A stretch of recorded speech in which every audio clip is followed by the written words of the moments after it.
Halo semua, selamat datang di channel Unigue Konten. Karena di konten sebelumnya telah dibahas tentang perbedaan tanaman dan tumbuhan, maka kali ini aku akan membahas tentang syarat dari tumbuhnya sebuah tanaman. Mengapa yang dibahas hanya tanaman bukan tumbuhan? Karena seperti yang dikatakan pada konten sebelumnya, bahwa tumbuhan bisa tumbuh di mana saja tanpa campur tangan manusia. Berbeda halnya dengan tanaman yang harus melibatkan campur tangan dari manusia. Bahkan bukan cuma manusia, tanaman juga membutuhkan serangga bahkan organisme lainnya loh. Penasaran? Tonton sampai habis ya, jangan di-skip. Pernah tidak kalian bertanya, mengapa tanaman bisa tumbuh subur di satu tempat, tetapi tidak bisa tumbuh dengan baik di tempat lain? Jawabannya karena pertumbuhan tanaman dipengaruhi oleh berbagai faktor lingkungan yang saling berkaitan. Faktor-faktor ini terdiri dari komponen abiotik dan komponen biotik, yang bersama-sama menentukan apakah tanaman dapat hidup, tumbuh, dan berkembang dengan baik. Komponen abiotik adalah faktor lingkungan tak hidup yang sangat dibutuhkan tanaman. Salah satu komponen abiotik yang paling penting adalah cahaya matahari. Cahaya matahari berperan sebagai sumber energi utama bagi tanaman. Dengan adanya cahaya matahari, tanaman dapat melakukan fotosintesis, yaitu proses pembuatan makanan di daun. Tanpa cahaya matahari yang cukup, tanaman tidak mampu menghasilkan makanan sendiri sehingga pertumbuhannya terganggu. Oleh karena itu, manusia sering mengatur letak tanaman agar mendapatkan cahaya yang sesuai, misalnya dengan menanamnya di tempat terbuka atau memberikan naungan jika tanaman tidak tahan sinar matahari langsung. Selain cahaya, air juga termasuk komponen abiotik yang sangat penting. Air membantu tanaman dalam proses fotosintesis, mengangkut unsur hara dari tanah ke seluruh bagian tanaman, serta menjaga kesegaran sel tanaman. Disinilah peran manusia sangat terlihat. Tanaman yang ditanam di kebun, pekarangan, atau pot sangat bergantung pada manusia untuk mendapatkan air melalui penyiraman. Jika tanaman rajin disiram sesuai kebutuhan tanaman, maka tanaman akan tumbuh dengan baik. Sebaliknya, jika jarang disiram atau terlalu sering disiram, pertumbuhan tanaman justru bisa terganggu. Udara juga merupakan komponen abiotik yang tidak kalah penting. Tanaman membutuhkan karbon dioksida dari udara untuk fotosintesis dan oksigen untuk bernapas.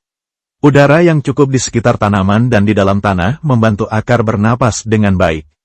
Oleh karena itu, tanah yang terlalu padat perlu digemburkan oleh manusia agar udara dapat masuk dan akar tanaman dapat berkembang dengan optimal. Tanah sebagai media tanam juga termasuk komponen abiotik yang sangat berpengaruh. Tanah berfungsi sebagai tempat tumbuh akar, penyedia air, serta sumber unsur hara. Manusia memiliki peran besar dalam memilih tanah yang sesuai dengan jenis tanaman. Tanah yang baik biasanya gembur, subur, dan mampu menyimpan air. Selain memilih tanah, manusia juga sering mencampurkan tanah dengan pupuk, kompos, atau bahan lain agar kandungan nutrisinya meningkat. Campuran tanah dan pupuk inilah yang membantu tanaman tumbuh lebih subur dan kuat. Selain faktor abiotik, pertumbuhan tanaman juga dipengaruhi oleh komponen biotik, yaitu makhluk hidup lain yang berada di sekitar tanaman. Salah satu komponen biotik yang sangat penting adalah mikroorganisme seperti bakteri dan jamur. Di dalam tanah, terdapat bakteri dan jamur yang berperan membantu menguraikan sisa-sisa makhluk hidup menjadi unsur hara yang dapat diserap oleh akar tanaman. Beberapa bakteri bahkan membantu tanaman dalam mengikat nitrogen dari udara sehingga tanah menjadi lebih subur. Jamur juga memiliki peran penting, terutama jamur mikoriza yang hidup bersimbiosis dengan akar tanaman. Jamur ini membantu akar menyerap air dan nutrisi dengan lebih baik. Dengan bantuan jamur, tanaman dapat tumbuh lebih kuat dan tahan terhadap kondisi lingkungan yang kurang baik. Selain mikroorganisme, hewan juga termasuk komponen biotik yang mendukung pertumbuhan tanaman. Serangga seperti kupu-kupu dan lebah memiliki peran penting dalam proses penyerbukan. Ketika kupu-kupu atau lebah hinggap pada bunga untuk mengambil nektar, serbuk sari akan berpindah dari satu bunga ke bunga lain. Proses penyerbukan ini membantu tanaman berkembang biak dan menghasilkan buah serta biji. Tanpa kehadiran serangga penyerbuk, banyak tanaman tidak dapat menghasilkan buah secara optimal.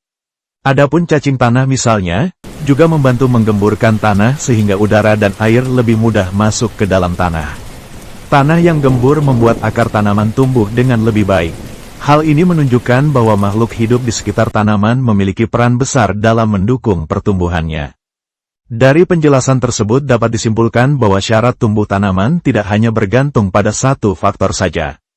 Pertumbuhan tanaman dipengaruhi oleh komponen abiotik seperti cahaya matahari, air, udara, tanah, dan suhu, serta komponen biotik seperti bakteri, jamur, serangga, dan makhluk hidup lainnya.